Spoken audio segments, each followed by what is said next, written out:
Começamos mais uma edição do É do Futuro Cast hoje com essa lenda da fotografia. O homem à frente do tempo, que na verdade não é um profeta, mas é um homem que sabe olhar ao seu redor, premiado, 7 Oscars da fotografia, mais de 160 prêmios internacionais, empreendedor, empresário, visionário, empreendedor também desde a cidade de Batalha, lá em Alagoas, né? De lá saiu para o mundo, veio para Caruaru. Jackson Carvalho, se apresenta aí pro pessoal, fala um pouquinho da tua vida, da tua trajetória, que eu tenho certeza que esse podcast vai gerar muito papo e as pessoas vão querer assistir até o final. E a antecipação de futuro vocês vão querer voltar e ouvir novamente. Olá, Kaique, um prazer enorme estar sendo recebido aqui por vocês. No cast É do Futuro, e realmente é meu primeiro podcast, é a primeira vez que eu estou gravando um podcast e fico muito feliz de ser em uma casa que me recepcionou tão bem e a gente ter um caminho aí onde a gente lá no passado quase que teve uma convergência e aí o futuro vem, nos conduz e traz para que a gente nesse momento tenha esse ponto de convergência e esteja desenvolvendo uma convivência profissional que eu acredito que vai ser muito boa. E realmente, assim, na minha época, digamos assim, é um pouco complicado você usar esse termo na minha época, né? Parece que a camarada está lá numa época jurássica. Mas é que realmente, assim, as coisas acontecem atualmente em uma velocidade tão grande que a gente pode falar de uma peça de museu, assim, muito incrível, que é o Blu-ray, que é o CD, né? Que é uma coisa que foi de ontem. Disquete. Né? Disquete, pendrive. Então, assim, a gente está falando de coisas já... peças, artigos de museu.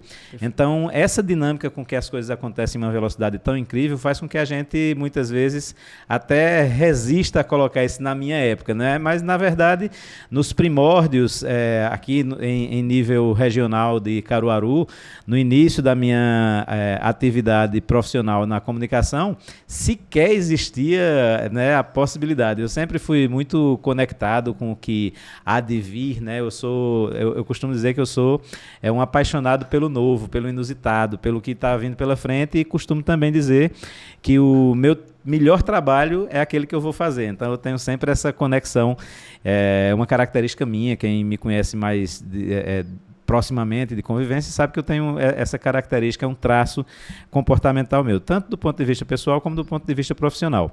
Mas realmente eu espero que a gente consiga aqui dar uma dinâmica de trocar ideias, né, e de a gente fazer aquilo que eu sou muito crente, que é quando duas pessoas com conhecimento se encontram, elas conseguem, nesse ato de dividir, multiplicar o conhecimento, que é a única coisa que a gente consegue multiplicar quando divide. Então, fantástico. Então, já vou aproveitar essa palavra, uma palavra que eu sempre uso aqui, tá? Fantástico, porque eu não consigo definir coisas legais com outro adjetivo que não seja fantástico. Jackson Carvalho, mestre em fotografia, certificado pela Adobe, né? Mais de 160 prêmios internacionais, 7 Oscars da fotografia, da arte. Mas se apresenta aí, Jackson, para o público. Aquela ali é a tua câmera, fique à vontade. Conta um pouquinho desse multi-artista, esse multifaceta, com esses multi-olhares, né? Hoje também usando a inteligência artificial, que a gente vai falar sobre isso. Você trouxe para Caruaru, você inovou na comunicação, em audiovisual, na fotografia. E hoje você usa também as tecnologias do século XXI para evoluir ainda mais esse conhecimento técnico que você tem, essa bagagem, né, de tantos anos. Apesar de você ser jovem, né, tem apenas 56 anos, com cara de 40, né, se cuida, é um cara que se cuida bem. Um cara de 40 pegou mal, né, Jackson? Com a cara de 40, né? Na verdade... Mas se apresenta aí pro pessoal, fala um pouquinho. Essa trajetória é uma trajetória, assim, que eu tenho sempre muita tranquilidade e um prazer de compartilhar, digamos assim. Eu comecei... aos 6 anos de idade, eu ganhei de presente de uma tia minha 3 grandes presentes, que foram o despertar pelo hábito de leitura, o despertar pelo prazer em viajar e uma câmera fotográfica que me despertou a paixão pela fotografia. E mais recentemente eu fiz aqui uma avaliação retrospectiva do meu comportamento e da minha atuação profissional. E eu tenho aqui hoje o prazer de estar aqui com um personal videomaker, né? O camarada que vem para um podcast e traz um videomaker do nível de Ricardo Montenegro, porque o camarada está numa situação, né, privilegiada. Zerou o jogo. Então, segundo Ricardo Montenegro, ele disse que eu tenho mais de 120 anos, porque ele disse que as áreas que eu já atuei, os lugares que eu já morei, as experiências que eu já vivi, ele disse que eu tenho mais de 120 anos. Ricardo, então ele multiplica por 3. E depois o velho é Newton, né? Mas assim, eu comecei lá atrás, né, com esses 3 presentes, esse tripé. E nessa retrospectiva recente que eu fiz de autoavaliação, eu percebi o quanto eu sou apaixonado em orbitar em torno da imagem, né? Então, tudo que eu fiz foi sempre relacionado à imagem. Eu, quando vim aqui para Caruaru, eu sou natural de Alagoas e eu vim para cá, para Caruaru, a TV Asa Branca só tinha 4 meses, aliás, de fundada, né, que tinha iniciado as operações, e eu vim para cá para implantar o departamento de produção comercial e o departamento de marketing. E o que era o departamento de produção comercial e qual era a sua principal demanda, né? A gente tinha naquela época uma TV Asa Branca que vinha se instalar na condição de afiliada da Rede Globo no mercado caruaruense e para todo o interior de Pernambuco, mais de 124 municípios, onde não existia uma cultura, um hábito de consumo dessa mídia televisiva, né? Existia o hábito do carro de som, de panfleto, de rádio, mas de televisão não existia. Então, a televisão, enquanto ferramenta de comunicação para o anunciante, era algo novo, né? Então, o Departamento de Produção Comercial queria produzir os comerciais, os filmes publicitários, precisava fazer com que o mercado fosse catequizado ou fosse educado na utilização daquela ferramenta, tanto no que dizia respeito aos corretores de publicidade, como na necessidade de implantar agências de comunicação e também educar os anunciantes. Então, eu fiquei com essa finalidade, através do Departamento de Marketing, do Departamento de Produção Comercial, de dar o suporte necessário para formatar esse mercado publicitário. E fiz isso, graças a Deus, criei diversos produtos, como o Classe Vídeo, que era um produto que a gente criou aqui e virou um case dentro da Rede Globo, e tinha por finalidade ser um produto de entrada para atrair e despertar no anunciante como era degustar uma ferramenta de comunicação tão poderosa como a TV aberta, em particular a Globo, naquela época que tinha, não existia a segunda tela, né, os smartphones, os tablets, e nenhuma transmissão ao vivo em streamers como o YouTube e outros. Então, a gente tinha nisso o centro mais importante de comunicação. Então, eu tive essa oportunidade profissional. Depois fui o primeiro profissional a trabalhar com computação gráfica voltada para vídeo em uma emissora de televisão afiliada da Rede Globo. Fui reconhecido por Hans Donner, por José Dias, pela CGAE, que é a Central Globo de Afiliados de Expansão. O sistema que eu implantei aqui foi um sistema inédito e eu tive a oportunidade de implantar esse sistema em diversas emissoras afiliadas da Rede Globo em todo o Nordeste, em Feira de Santana, Petrolina, Teresina, na Bahia, Natal, João Pessoa, então Aracaju. Então eu criei um network muito forte naquela época. Até que eu saí da TV Asa Branca, ainda fui sócio em uma produtora de vídeo, Arte Digital Studio, que foi fundada e criada por mim na dissolução da sociedade. Eu, inclusive, fiquei com a marca, que hoje a minha empresa, a empresa que eu operaciono, é a Arte Digital Studio. E criei a Interativa Comunicação Total, que foi a minha primeira agência de publicidade e foi a primeira agência de publicidade departamentalizada do interior do Nordeste. A primeira a ser reconhecida e certificada pelo SEMP, que é o Conselho Executivo das Normas Padrão, que regulamenta a publicidade no Brasil, e vencemos premiações de norte a sul no país, e em outros países também. A gente teve reconhecimento através da Interativa, que 2 anos após fundada, a gente, ainda inexperiente, não teve a sensibilidade de registrar e a gente perdeu o registro. E aí foi quando eu fiz uma pesquisa e tal e descobri que as palavras inter e totum, de origem gregas, quando somadas significavam o lugar onde tudo se cria.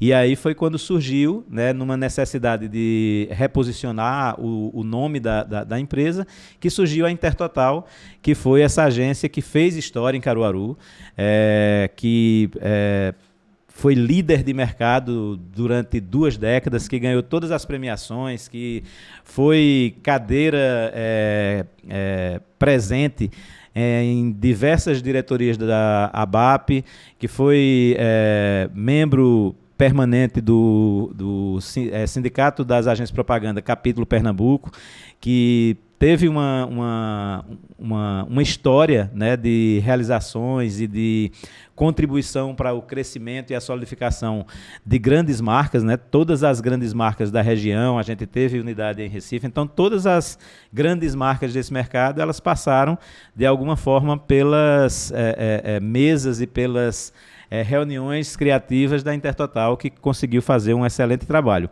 Até que eu, em 2017, resolvi sair da empresa, morei 1 ano nos Estados Unidos, depois morei quase 3 anos no Canadá, onde fui, por 15 dias, sócio de um estúdio fotográfico com foco em fotografia comercial.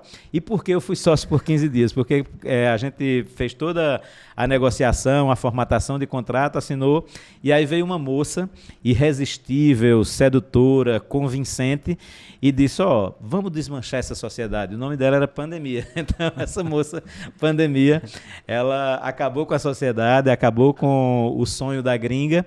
E no final de 2020 eu retornei ao Brasil, onde fiquei morando aí uns 2 anos, já na condição de infoprodutor, que eu comecei ainda lá no Canadá.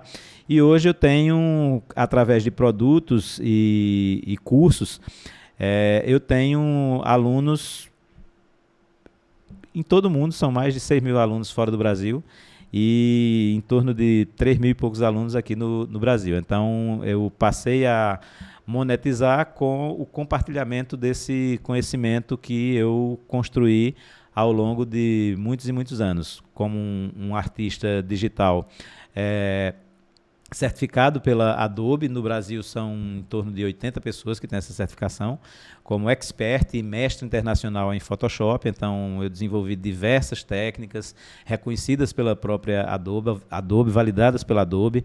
Tem materiais meus nos canais oficiais da Adobe Brasil. Então é uma forma sintética de falar um pouco aí de uma jornada profissional de alguns bons anos. Cara, menos do que 120 do que o Ricardo disse. Não tem como usar outra palavra que não seja fantástico, né, Jacques? Obrigado. É uma história muito bacana, mas para a gente voltar um pouquinho na linha do tempo, para falar daqui a pouco sobre o futuro, sobre essa reinvenção pós-pandemia, desse Jackson empresário que sai de uma das principais agências de comunicação do Brasil para ser esse infoprodutor, né, que agora é um nômade, né, que pode estar em qualquer lugar do mundo produzindo seu conteúdo, com tanta certificação, com tanta bagagem. A gente volta agora para uma história muito bacana do Jackson criança. Eu não sei se nesses 6, acho que não, mas um pouquinho mais velho. Que você saía lá de Alagoas, tem uma história que tu conta para mim, que tu saía, juntava teus recursos e pegava um ônibus, né, fazia todo um translado para comprar produto.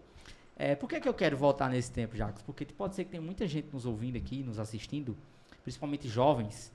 E às vezes você olha assim de, queria ter todas essas certificações, vamos falar ainda sobre os Oscars, né, que você ganhou, sobre esses mais de 160 prêmios. E tem uma história, né, tem um começo, né, tem uma jornada, tem uma trajetória para chegar nesse multifacetas, nesse homem empresário, criador, desenvolvedor. E como é que começa isso aí? Você já falou da sua tia, né, essas 3 grandes lições que você trouxe, né, dessa câmera. Tu lembra o modelo da câmera ainda? Era uma Instamatic 101 da Kodak. A gente fotografava 12 ou 24 poses, colocava no envelope o filme, mandava para a Fotótica em São Paulo, esperava 30 dias para voltar, para dizer assim, eita, que besteira que eu fiz. Que massa. Mas é nessa tentativa e erro, nesse processo, que hoje a gente não encontra mais isso, né, Jackson? Lá atrás tinha um tempo de espera, né? Você tinha que esperar esse no mínimo 30 dias para ter noção do que você produziu. Hoje a gente tem esse imediatismo, Instantaneidade. Né? Instantaneidade. E isso também tem prejudicado muita gente. Mas eu queria que tu contasse pra gente essa história que eu achei assim, cara, é emocionante a história. Conta aí pra nós. Obrigado. Olha, essas trajetórias, elas são muito interessantes, porque a gente tem vivido, eu vou falar um pouco contemporâneo aqui, vou regressar na timeline, né? Vou dar uma voltada aí na fita, mas a gente tem hoje um aspecto desse instantâneo, né? Desse tudo ao mesmo tempo, aqui e agora. Então, a gente observar o quanto é volátil o feed do Instagram ou o feed do Twitter, a gente vai ver que a gente tem uma... Eu desenvolvi uma lógica e eu apresentei isso, inclusive, a uma psicóloga. Eu estava fazendo um tratamento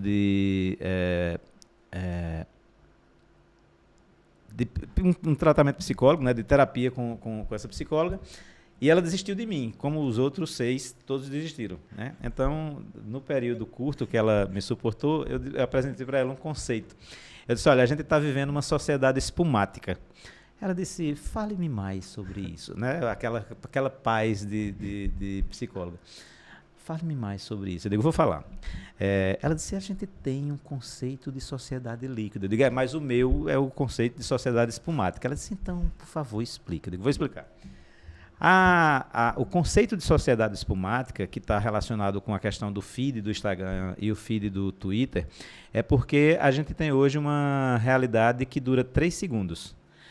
3 segundos, se a gente imaginar o quanto a espuma ela surge de forma rápida, ela adota uma forma muito esteticamente equilibrada, né? As bolinhas lá redondas, é lindo, né? Aquela esfera de ar, né? E com aquele invólucro líquido, ela gera um volume, ela gera uma beleza, ela ocupa um espaço, mas ela tem a volatilidade de uma simples brisa de vento, ela se desfaz e ela não tem solidez nenhuma.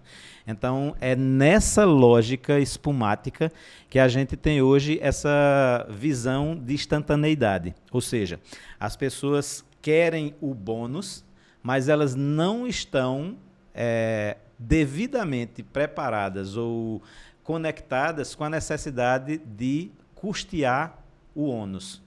Então, para que a gente entenda que é necessário chegar em uma posição B, a gente estando em uma posição A, a distância entre os 2 pontos é o trajeto, é a construção, é a pavimentação, é a solidificação, é a experimentação, é a constatação de errei e acertei, é o recrudescimento da minha personalidade, é a validação das minhas tentativas, é a constatação das minhas frustrações serem culpas minhas, porque fui eu que gerei a expectativa.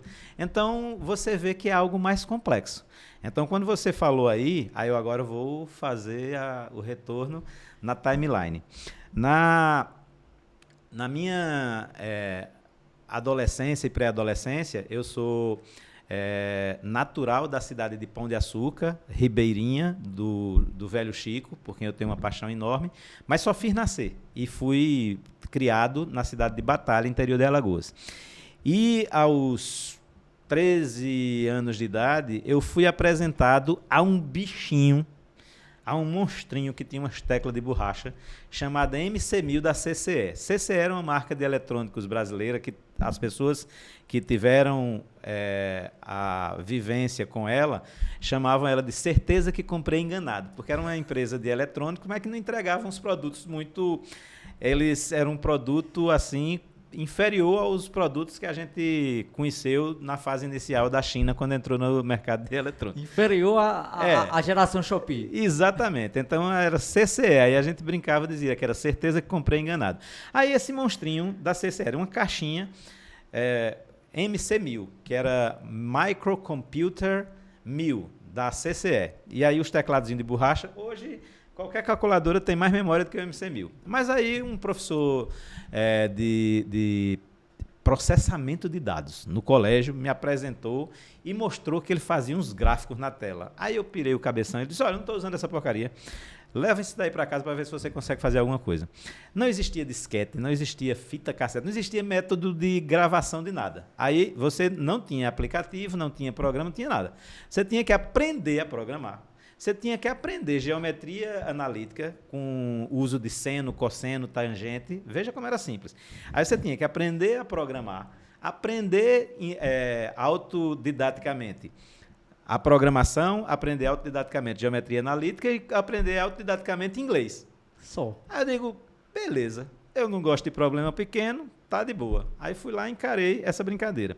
E aí eu me apaixonei por isso. Minha tia tinha a mesma tia que me deu esses presentes, ela tinha um Telefunken.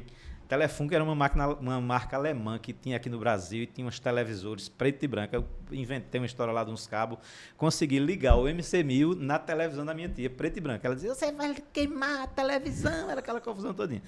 E nunca queimou, né? Mas aí a primeira coisa que eu fiz, eu comecei...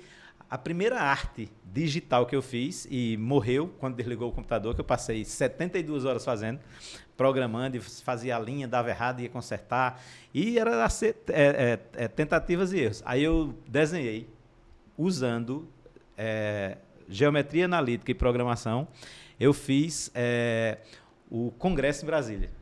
Ver em perspectiva.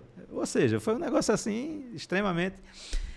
E aí eu quis evoluir e tal, aí devolvi, depois de um tempo, né, o sequestro do computador do meu professor, devolvi para ele, aí eu comprei um computador.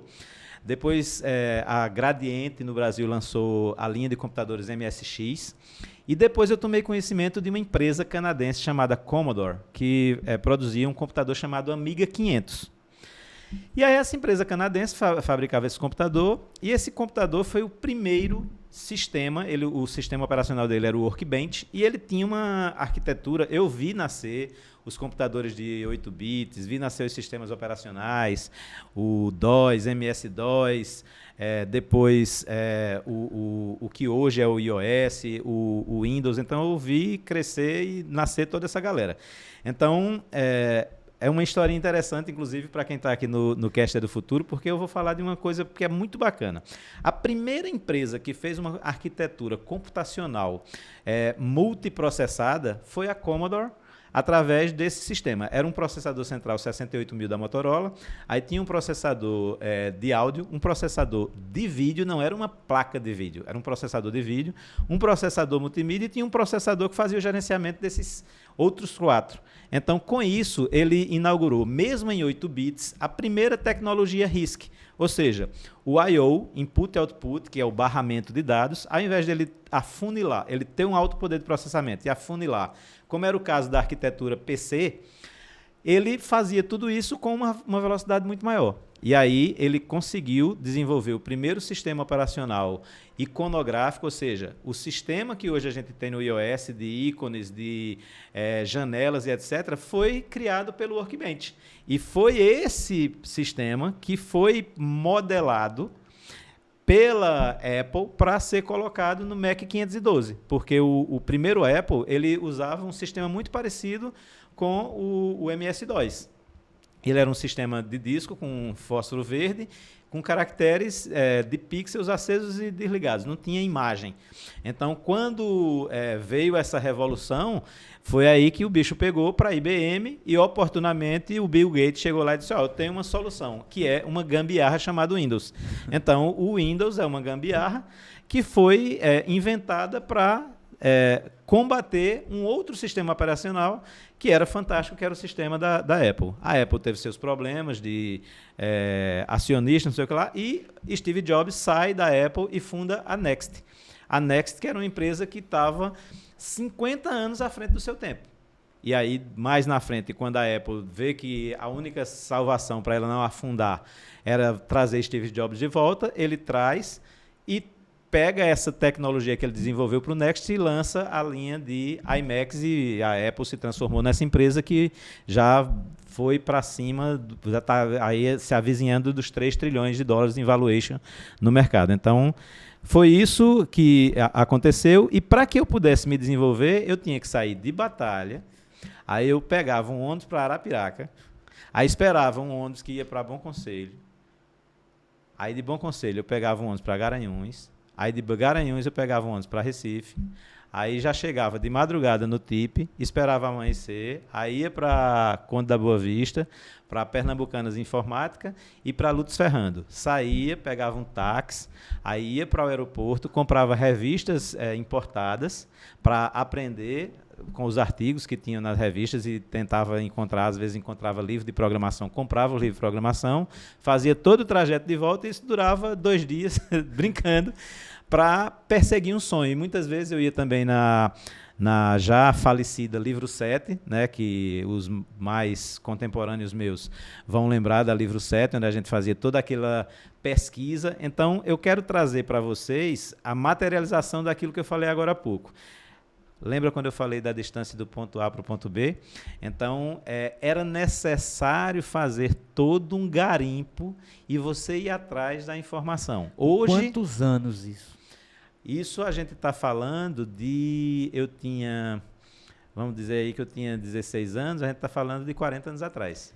16 anos de idade, 40 anos atrás. 40 anos atrás. 2 dias numa viagem maluca, alucinante, dentro de ônibus e carros e dormindo em rodoviária. Sim.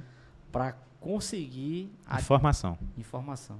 Aí hoje a gente tem nessa sociedade espumática a necessidade de filtrar a informação. Agora o movimento é um movimento contrário. A gente não busca a informação. A gente precisa ter a necessária capacidade de filtrar e fazer a curadoria da informação que a gente quer reter. Mas veja que a gente tem essa inversão e assim, se a gente imaginar o potencial que isso traz, se eu disser assim, eu vou me dedicar a... Então, isso tem um poder totalmente reverso. Agora, quando a gente fala, por exemplo, por que é que você falou multifacetado? Eu vou fazer mais revelações que eu não fiz para você na primeira conversa. Quando a gente imagina que fazer essas coisas todas acontecerem, elas precisa que a gente tenha muita determinação, aí eu vou fazer as revelações. Aos 14 anos de idade, eu participei de um concurso e eu fui estudar no fui estagiar no Banco Nordeste, mas paralelamente a isso, eu tinha uma atividade profissional. Qual era a atividade profissional? Sucedendo um tio meu que foi morar em Maceió, eu pintava letreiro em fachada de loja. Conta, essa é boa. Aí eu pintava tal, e numa ausência lá do meu tio, foram procurar meu tio para fazer o trabalho, eu já tinha ajudado ele em alguns trabalhos, e aí eu disse, não, eu faço. Mas eu nunca vi você fazendo, não, mas eu faço. É porque você não sabe, mas eu faço. E aí encarei esse primeiro desafio, fiz e comecei a gerar a minha clientela e tal. Eu disse, mas rapaz, eu poderia agora fazer umas coisas diferentes. Eu poderia fazer, além da pintura, eu poderia fazer a letra de caixa, com concreto moldado aqui. Eu podia fazer os moldes aqui com isopor. Aí, como é que eu vou cortar o isopor? Aí tentei cortar com estilete, tentei cortar com isso, com aquilo outro, não deu nada certo. Aí eu peguei uma resistência de chuveiro, aí tentei fazer, aí não dava certo, porque ela é chata, a resistência de chuveiro. Aí quando ela ia tentar moldar aqui, não dava certo. Aí eu disse, eu já sei o que é que eu vou fazer. Aí comprei uma serra tico-tico, criei lá um formato de uma pistola lá em U. Aí encaixei um interruptor de painel de mesa de instrumento musical, coloquei lá uma fonte de 12 volts e tensionei na ponta desse U uma corda de violão. E aí eu aquecia e aí eu saía aqui cortando as letras, eu riscava o isopor e saía lá com o meu cortador, cortava, chegava, colocava lá e usava, enchia e pronto. E as letras ficavam lá e ficavam... Recentemente eu fui fazer uma visita lá e vi que tem algumas, dessa época, há 40 anos atrás, ainda tinha algumas fachadas que ainda tinha essa história do que eu fiz lá. E depois, não, mas aí eu posso fazer também letra de caixa com chapa galvanizada. E aí o que é que eu estou querendo trazer com isso? É que quando a gente tem um espírito empreendedor, não importa a plataforma, se é um pincel, se é uma colher de pedreiro ou um cortador de isopor improvisado, ou se é uma máquina de solda para juntar chapas de ferro galvanizado, ou se é um computador que vai te oferecer. Se você tem o espírito empreendedor, você vai continuar perseguindo seus sonhos, buscando seus desafios e encontrando os pontos de convergência, porque dizem os mais sábios, quando os seus talentos se encontram com a necessidade do mundo, eis que surge o seu propósito. Que a gente possa encontrar os propósitos nossos. Caramba! Nós ainda estamos, Ricardo, na versão dele com 15 anos de idade, tá? Então, tudo isso até agora foi dos 6 aos 15 anos. Né? Coisa boa. Essas provocações como essa que a gente está vivendo aqui hoje são interessantes porque a gente meio que diz assim... Poxa, tem um bocado de história para contar. Um bocado de história. Ou seja, já prova que não vai ficar só em uma edição do podcast, né? Vão ter que ter muitas outras. Espero ser convidado. Mas tem outra história muito boa também do seu primeiro aluno, né? Você também teve um aluno aí, né, de programação. Como é que foi essa... Ah, foi meu primo Arnaldo. Arnaldo é uma outra sessão assim que rende muita história. Arnaldo é um primo, 2 anos mais novo do que eu. E Arnaldo, nessas minhas aventuras de programação, eu ensinei Arnaldo a programar. E aí, quando eu passei lá no concurso que eu falei lá do Banco Nordeste para ser estagiário, ele já estava estagiando também no Banco do Brasil. Ele começou a estagiar no Banco do Brasil 1 ano antes de mim, e eu, no ano seguinte, fui estagiar no Banco do Nordeste.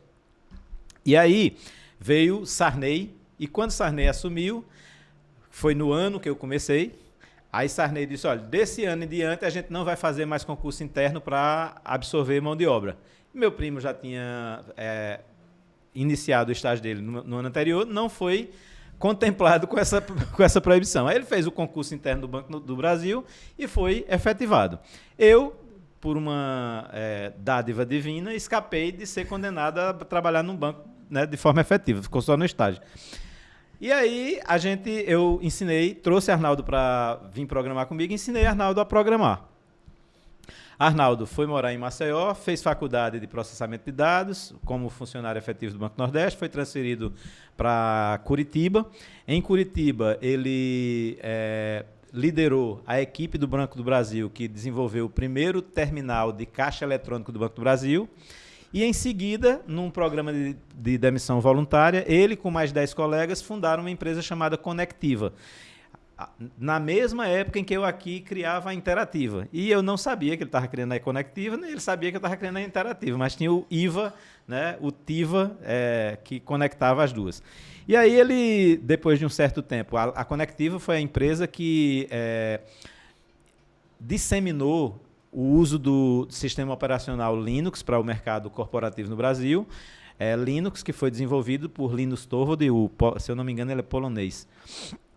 Linus Torvalds, e aí, depois de um certo tempo, eles venderam para uma Corporate Capital Venture americana, que passou a controlar a Conectiva e eles saíram. E quando ele saiu da Conectiva, ele já tinha desenvolvido um relacionamento de muita proximidade com Linus Torvalds. Então, hoje, na empresa Linux, o número 1 é Linus Torvalds e o número 2 no staff é Arnaldo Carvalho de Mello, que é meu primo, que foi meu primeiro aluno. Então, essa é a história. Ainda estamos nos 16 anos de idade, tá? O número 2 no mundo da Linux, é aluno de Jackson. Jackson, você pula agora, né, para a parte que você conhece Caruaru. Como é que Caruaru entra na tua vida? Como é que tu vem parar aqui em Caruaru? Veio pela TV Asa Branca, mas antes já tinha alguma formação? Como é que foi essa... Aí tem outra história.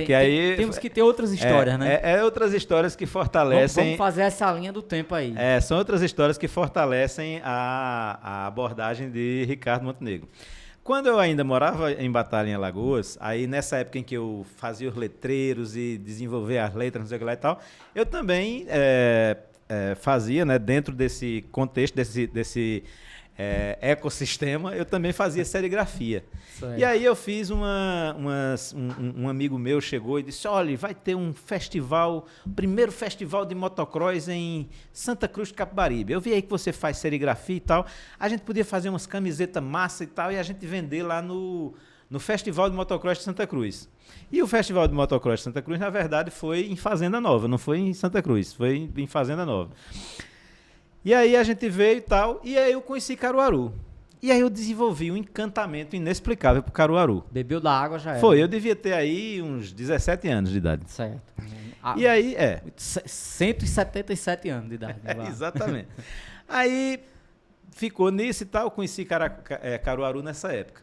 E aí depois disso, passado mais alguns anos, alguns 3 ou 4 anos, eu já devia estar entre 20 e 21, como fruto da minha vivência com o mundo de programação, eu criei, junto com o Arnaldo, o primeiro programa de topografia. Por quê? Porque a gente tinha um professor de desenho, que ele era funcionário do Banco do Brasil e ele era agrimensor também. Ele tinha teodolito e etc e tal, e ele calculava, fazia os cálculos. Você, para fazer um levantamento plano e altimétrico para aferição de uma área de uma propriedade rural, você sai lá com o teodolito fazendo as visadas de leitura em relação ao norte magnético, que são as leituras azimutais, e você mede as distâncias entre os pontos. E depois você tem que chegar em casa e sair fazendo os cálculos de geometria analítica, com seno, cosseno, tangente, para o cálculo das áreas duplas e depois simplificar e apurar de uma forma super precisa aquela área. Só que um terreno rural, ele vai ter um terreno pequeno, ele vai ter 300 vértices. Então, fazer 300 cálculos de uma planilha enorme na mão, mesmo com uma calculadora científica, era uma coisa que se fazia 2 dias para fazer os cálculos. E se errasse qualquer coisa, era um pandemônio, porque você apurava com isso as coordenadas para aplicar num papel milimetrado, para desenhar essa planta e entregar no cartório para uma operação judicial de uso capião ou de compra e venda, desmembramento. Exatamente. Como também de loteamentos urbanos, etc. e tal.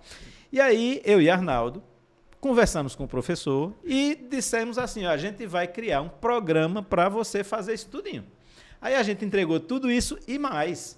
A gente ainda fazia a projeção da planta do terreno na tela do computador para uma conferência quando ele ia aplicando lá no papel milimetrado. Foi o primeiro programa do Brasil de cálculo analítico, como a gente chamava, para aferição de áreas em topografia. Aí, quando ele foi embora de batalha, ele disse, você tem um computador, fez o programa, eu preciso de outro computador, porque eu só tenho um, e eu tenho o teodolito, não vou usar isso em Aracaju, e etc e tal, vamos fazer um negócio aqui. Aí eu fui para a área de topografia. Aí por isso que ele disse que eu tenho 300 anos. Aí eu fui trabalhar também em topografia. Aos 20 anos de idade foi para topografia. Exatamente. Aí quando veio para o Brasil a Parmalat, ela comprou uma empresa de alimentação da Bahia, Alimentos Bahia, que era a Alimba. E aí a Parmalat, sabendo que a região de Batalha, Jacaré dos Homens, Monterópolis, Major Zidoro era uma grande produtora de leite, ela resolveu montar um posto de recepção de leite na cidade de Jacaré dos Homens.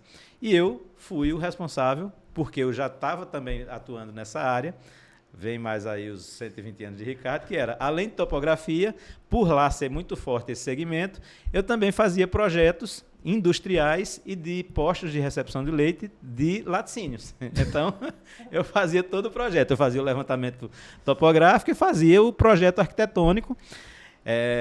Eu estudei desenho arquitetônico e aí eu fazia todos esses desenhos. Tinha lá minha prancheta, meu tecnígrafo e etc e tal. E aí, nessa época, o Laticínios Betânia, o gerente era de Campina Grande e resolveu sair da Betânia para montar uma fábrica de laticínios em Queimadas, na Paraíba. E aí ele me conhecia por esse relacionamento que a Betânia tinha lá e conheceu, o nome dele Valentim. E aí ele morava em Campina Grande e resolveu me contratar para fazer o projeto da fábrica dele. E aí eu sempre ia e voltava a Campina Grande por conta desses trabalhos que eu fazia para ele. E aí eu sempre passava por Caruaru. Aí, ao invés de pegar a 104 e passar por fora, eu entrava pela Zé Rodrigues Jesus, passava por dentro de Caruaru todinha para sair na Agamenon, só pelo prazer de passar por dentro de Caruaru.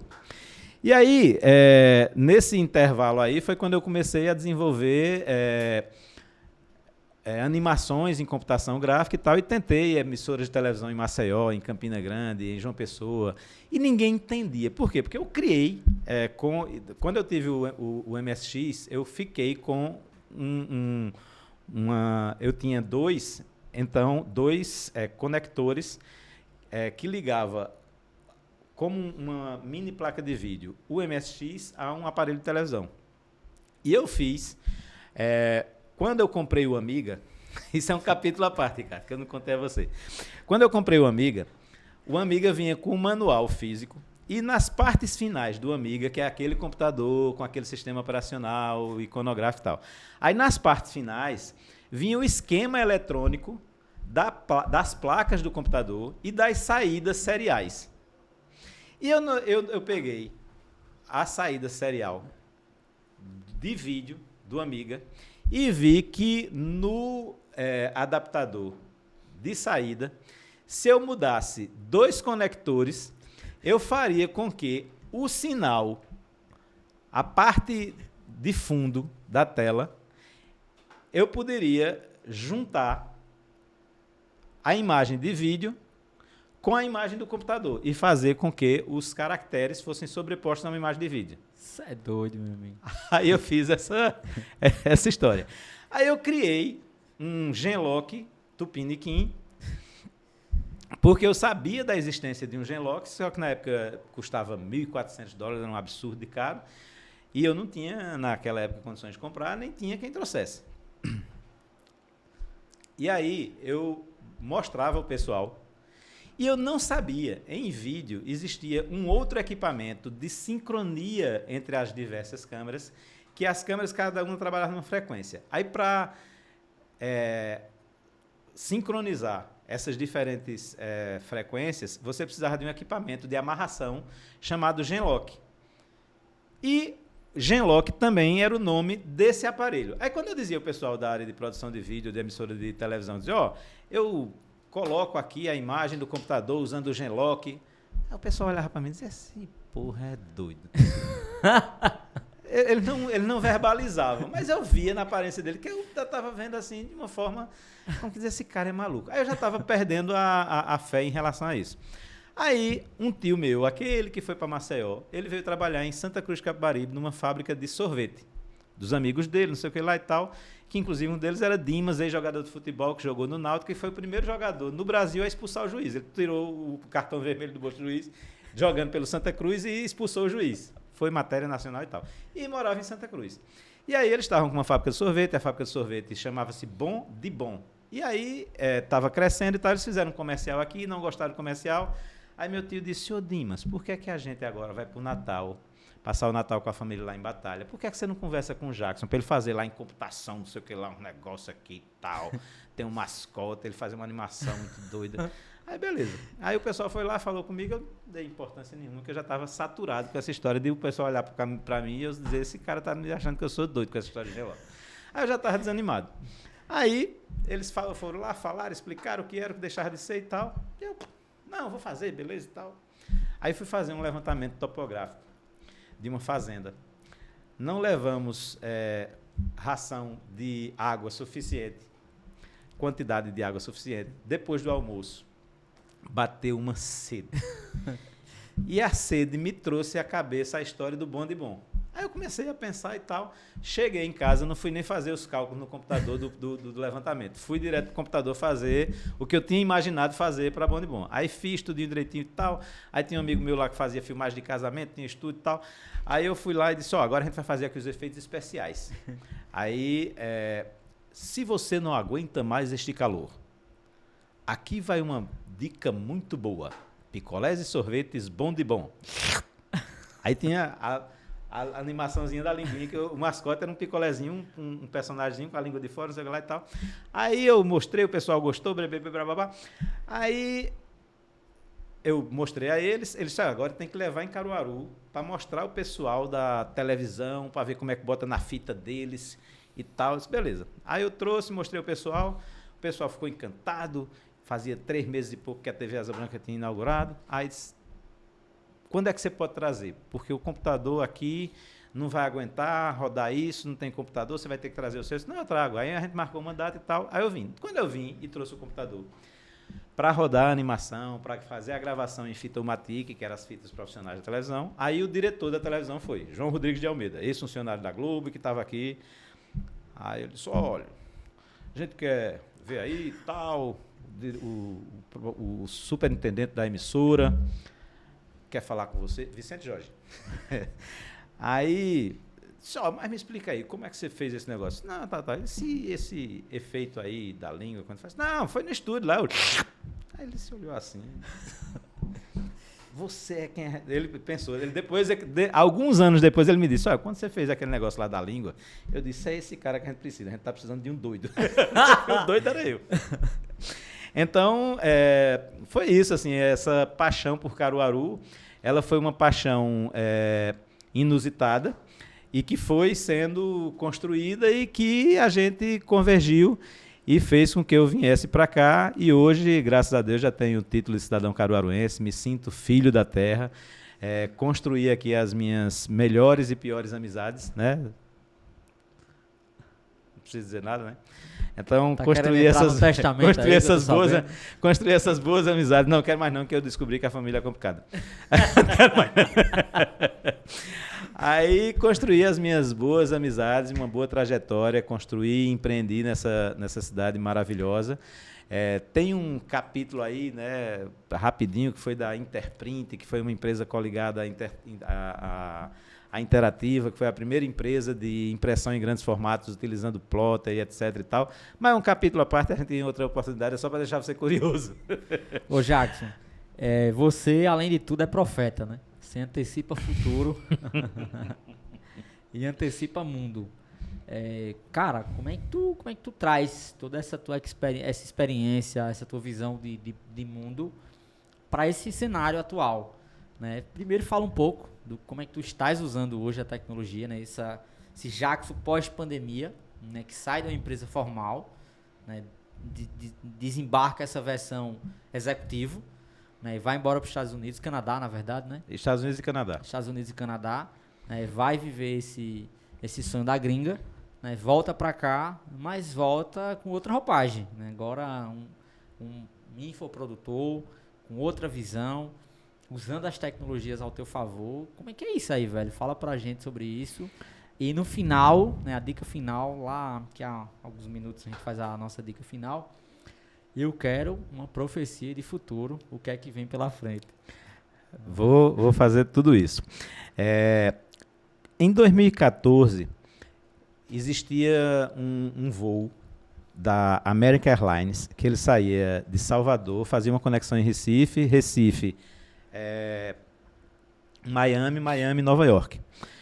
Antes de morar em Nova York, eu sempre gostei muito de viajar por conta daquele presente lá dos 6 anos de idade, então é só para conectar. E eu já tive a oportunidade, graças a Deus, de viajar boa parte desse nosso mundão. E todas as vezes que Deus me presenteou com essa possibilidade, eu sempre raciocinei o seguinte: viajar é o ato de inversão e percepção. A percepção de que a gente, na etimologia da palavra perspectiva, a gente ver através de, que é a etimologia da palavra perspectiva, e ver através de uma janela que a gente abre para o mundo de ampliação mental. E de inversão, por quê? Porque muitas vezes é comum ao ser humano a gente se achar muito importante. E quando a gente viaja, a gente vê o quanto partícula nós somos. Então, é uma forma de você dar uma invertida, mas nesse processo você buscar aprender. E aí, eu peguei esse voo de Recife para Miami, que já vinha de Salvador. Aí a moça no guichê disse, olha, a gente teve um pequeno problema e a aeronave se atrasou em Salvador e ela vai chegar aqui atrasado e você não vai conseguir fazer a conexão em Miami. A gente já está aqui com um voucher de uma ligação telefônica, se você quiser falar com algum parente seu, para almoço, e lá o nosso pessoal de terra vai lhe abordar e vai lhe colocar em nosso hotel, e você vai amanhã de manhã para Nova York. Tem algum problema para o senhor? Nenhum. Aí, beleza. Embarquei, fui hospedado lá.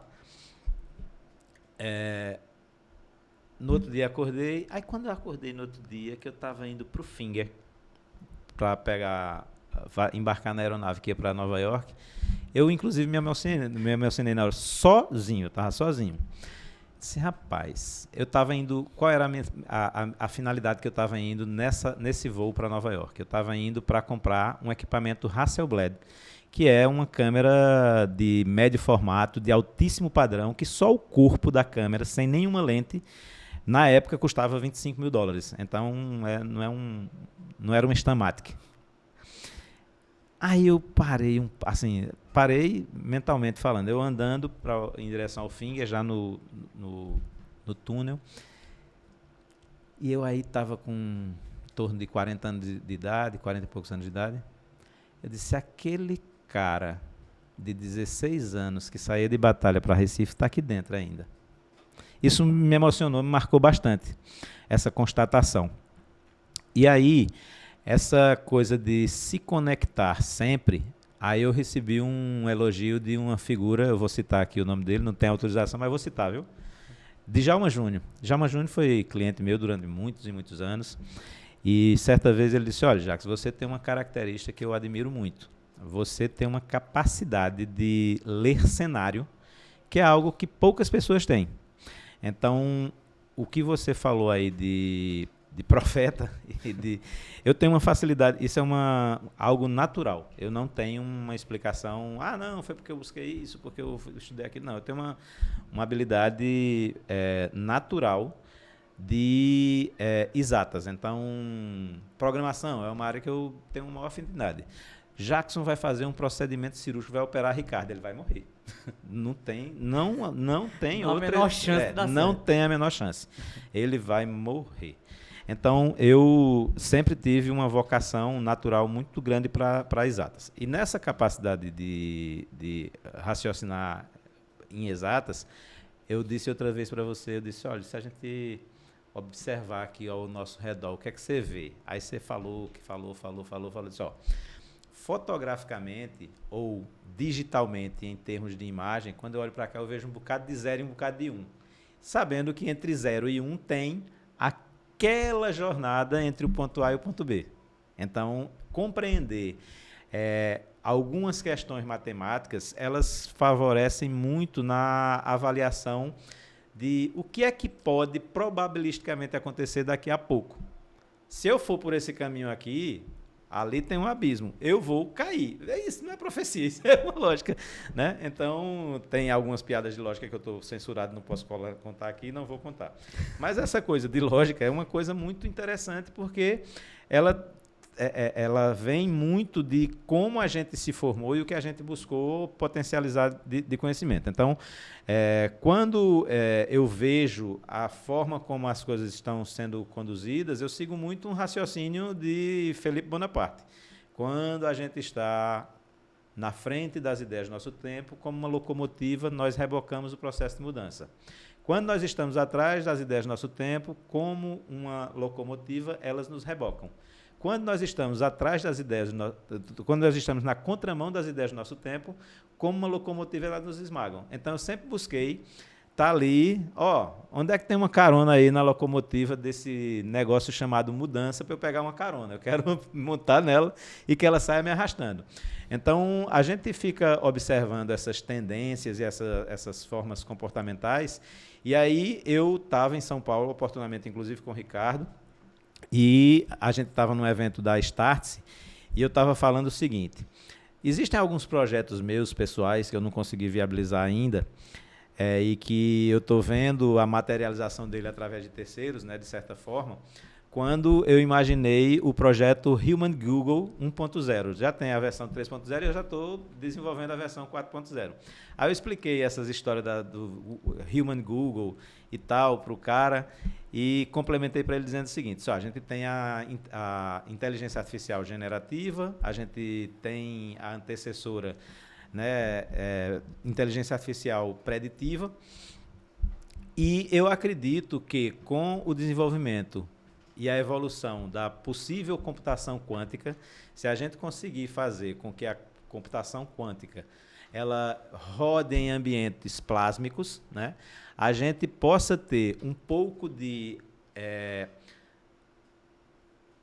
digamos assim, uma computação orgânica, onde a gente possa ter uma inteligência artificial não apenas generativa, não apenas preditiva, mas uma inteligência artificial capaz também de ser sensitiva. Ele virou para mim e disse: está fumando maconha? Então, quem é vencida? E quem é o seu fornecedor? Né? Então, ele teve essa abordagem comigo. Aí, naturalmente, você deve ter pensado: estou no caminho certo, né? Quando alguém, né, assim, é aquela história, quando você tem esse instinto de empreendedor, quando alguém diz assim, isso não vai dar certo, você diz, opa, encontrei o caminho. Quando alguém diz, isso não vai dar certo, você diz, opa, encontrei o caminho. Então, tem aquela coisa, né? O que é Steve Jobs? Steve Jobs é um cara que é um gênio. Por quê? Porque ele pegou o talento, encontrou a necessidade do mundo, transformou no seu propósito, mas fundamentalmente transformou em dinheiro. Eu já encontrei o meu talento, encontrei a necessidade do mundo, encontrei o meu propósito, mas ainda não fiz dinheiro. Então eu sou um doido, né? Então é o que distancia um doido de um gênio, é o que ele consegue transformar em um império, né? Steve Jobs conseguiu, eu não consegui ainda.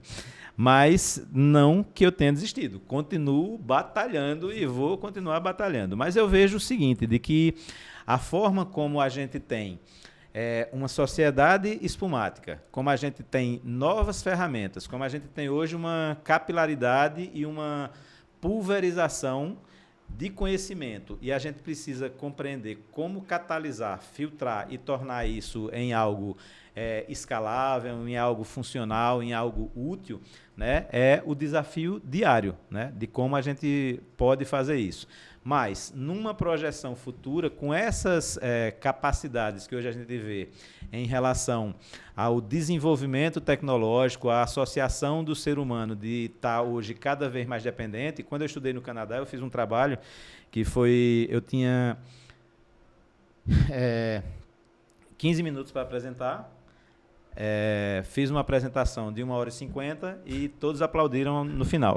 Então, foi uma experiência bem interessante, porque eu fiz uma abordagem utilizando a genialidade de Stanley Kubrick, quando em 1957 escreveu, roteirizou e produziu 2001, Odisseia no Espaço. E a gente tem, né, naquela cena icônica, quando você tem a batalha dos Neandertais com os Homo sapiens, e aquilo ali é o que eu costumo chamar de a primeira grande encruzilhada da humanidade. Por quê? Porque se a gente tem tido uma predominância e uma vitória dos Neandertais, não estaríamos aqui gravando podcast. A gente poderia estar, de repente, até gravando um PedraCast, né? Mas não um podcast. E aí, aquela encruzilhada, ela foi muito importante para esse momento atual. Aí a gente dá um pulo para o final do filme, quando o Hall e o capitão, né, o comandante, começam ali a duelar, e a gente tem uma nova encruzilhada da humanidade. Máquina versus homem. E é nesse momento que a gente está. E qual foi a minha abordagem quando apresentei esse meu estudo no Canadá? Não são as máquinas que estão se humanizando. Somos nós que estamos nos robotizando. E aí eu tenho uma abordagem que eu costumo dizer, Kaique, que é o seguinte: se a gente pegar hoje esse espaço aqui onde a gente está gravando, tirar todos esses equipamentos, pintar tudo aqui de branco, e a gente colocar uma estátua de gesso naquele corner oposto a onde estamos sentados agora, de uma águia de gesso, e a gente colocar aqui um ovo de papagaio, assim que o ovo se quebrar e o papagaiozinho sair, que ele vir aquela estátua de gesso de uma águia, ele vai endoidar, que ele vai tentar sair desse ambiente de todas as formas. Por quê? Porque está impresso no DNA dele que ele é presa daquela ave que está lá do outro lado. Mesmo sendo de gesso, ele não sabe que é de gesso, mas ele sabe, ó, aquilo dali vai me comer. Aí se a gente olhar hoje, QIFI, né? Naquela plataforma de cursos online, Wi-Fi, QFi, tem uma plataforma dessa. Hotmart, Eduz. Se a gente procurar qualquer plataforma de venda de cursos online, a gente procurar lá uma águia especialista ensinando papagaio a virar águia. Não tem. Aí com isso eu quero dizer o seguinte, o único ser vivo, idiota, que terceiriza a sua capacidade única para as máquinas, somos nós humanos. Então, se eu perguntar a você, me diga o número de 3 telefones que você usa com frequência. Você não sabe. Muito provavelmente. Eu vou lembrar porque eu sou da versão ainda que eu tinha que lembrar o número do meu pai, o da minha mãe e o meu, né? Pronto, então... Mas concordo que 99,9% da humanidade não vai lembra. saber. Então, veja, por que isso? Dependência, né? Porque a gente hoje, se você pegar, já aconteceu comigo, não tenho vergonha nenhuma de dizer. Se a gente pegar um adolescente, uma criança, e a gente entregar uma revista, você vai flagrar ele fazendo assim para querer dar zoom. Já aconteceu comigo. Já aconteceu comigo. Então, a gente vai estar na direção, num lugar que está sem conexão, a gente pensa em uma coisa, deixa eu pegar aqui no... Não, eu estou sem conexão, não tem nem como ver isso agora, só quando eu chegar. Perfeito.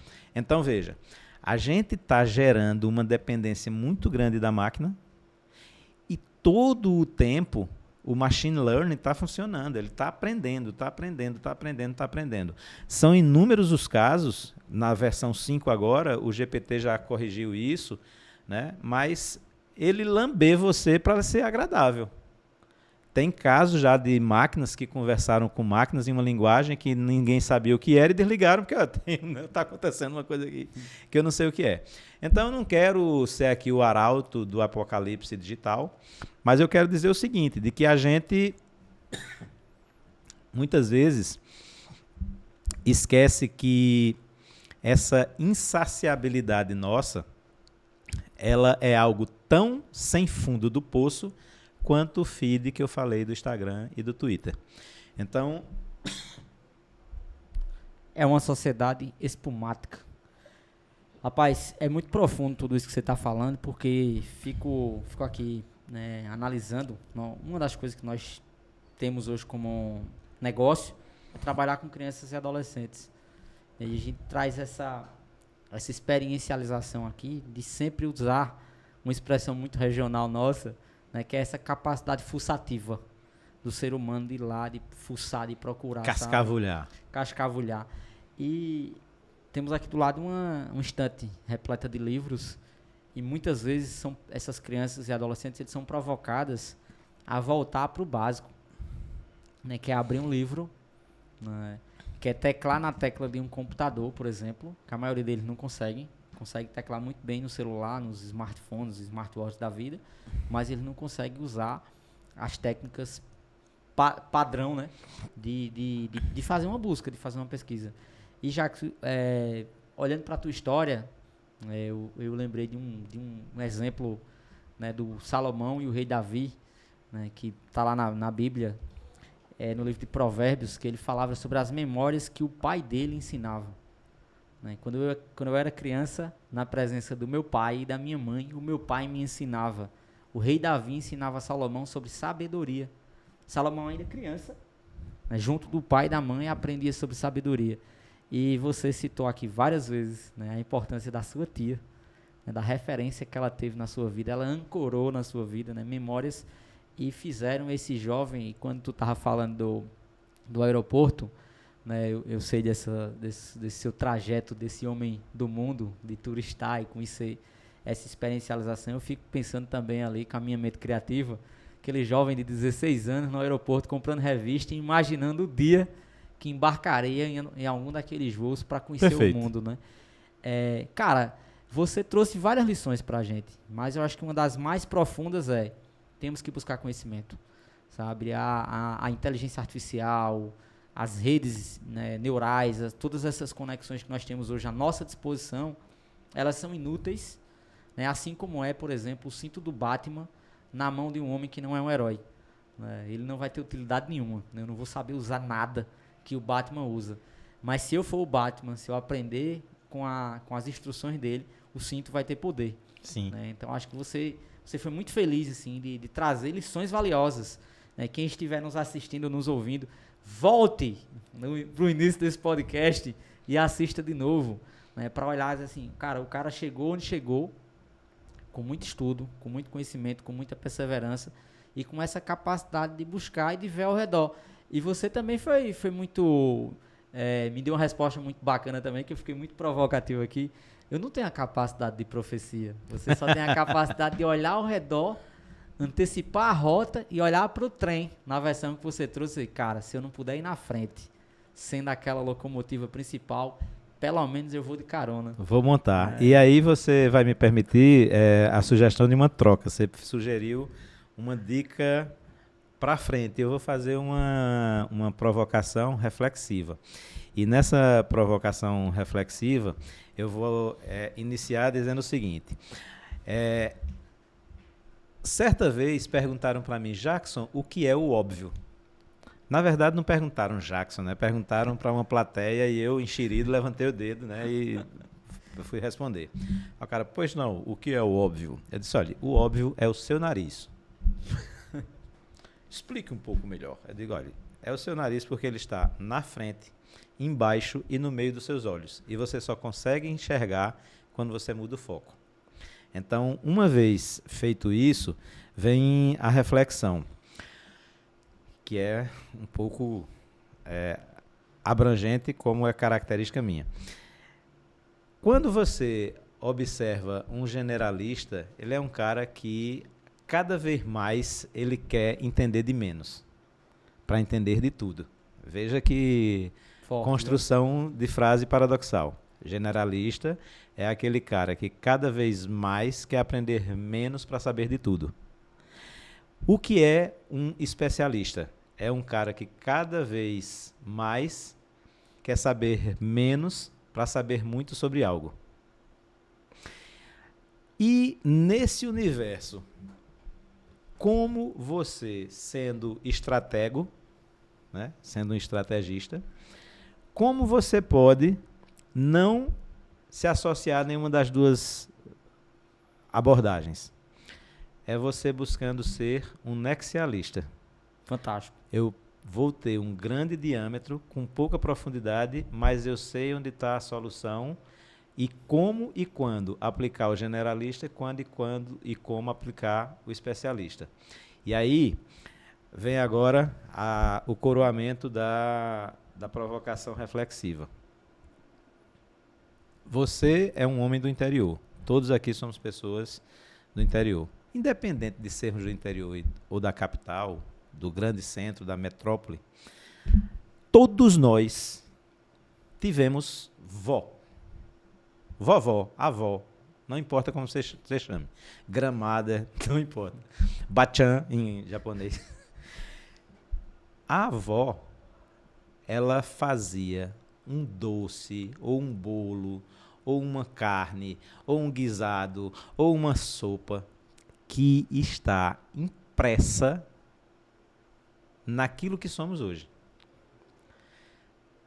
A maioria das nossas avós, quero acreditar que não estão mais por aqui, como é o caso da minha, não sei a sua, a de Ricardo também eu sei que já partiu, a do nosso técnico aqui, não sei. Mas quando a gente, só de falar aqui, cada um teve uma memória afetiva particular, forte e impregnada no seu ser. E só ela sabia fazer aquela bagaça daquela forma. Perfeito. Nenhuma inteligência artificial vai fazer isso. Perfeito. Então, por mais que a gente entenda que é uma ferramenta fantástica, por mais que ela evolua e o meu consumo louco de imaginar que um dia teremos uma inteligência artificial sensitiva, Não sei se já foi abordado isso contigo. Mas por mais que essas coisas aconteçam, nada vai se igualar ao doce, ou à sopa, ou à carne, ou à especiaria, ou à massa que as nossas vós faziam.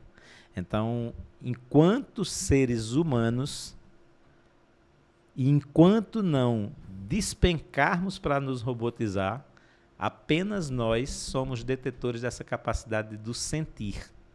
E esse sentir que nos move, é esse sentir que nos estabelece e é esse sentir que nos diferencia. Se a gente fechar o olho e respirar, a gente vai poder estar nesse exato momento na Lua, em Nova York, no sítio, diante das nossas avós, comendo aquele doce ou aquela sopa maravilhosa. E nisso a gente vai ver o quanto é poderoso o sentir. E o sentir ele não acontece ontem, nem ele acontece amanhã. Ele só acontece agora. Então, pessoal, né, que experiência maravilhosa. Jacques, termina, né, com essa versão profunda sobre a vida e sobre o mundo. O homem que demitiu aí 6 psicólogos, terapeutas. Não, eles desistiram. Então, desistiram porque não conseguiram acompanhar essa figura à frente do tempo. Meu irmão, gratidão pelo seu tempo. Eu que agradeço. Também pela presença ilustre aqui na plateia de Ricardo Montenegro. Que possamos ter mais momentos como esse aqui. Estou sempre à disposição. Que é espero que tenham gostado, né, dessa versão podcast de Jackson Carvalho. Vamos assistir a versão pronta, ver como é que fica. E vamos monitorar as métricas, porque se não perder um grande número de seguidores agora, significa que deu certo. Rapaz, eu acho que a galera vai querer mais. Né? É coisa boa, espero que sim. Então um grande abraço para vocês que tiveram a paciência de chegar até esse ponto do vídeo. Né? Assim, não sei como está o seu estado mental depois desse processo todinho, mas eu espero que esteja bem. E eu quero agradecer aqui a meu amigo Kaique, agradecer a todos aqueles que fazem a Edu Futuro, a meu amigo Ricardo, que teve a paciência de estar até agora, o nosso amigo Denilson, que está aqui nos dando o suporte técnico. E fica aquele abraço do coração e com aquela expectativa que vocês sintam agora, já, um momento que é único, que é o momento presente. Valeu, até mais, até a próxima. Grande abraço.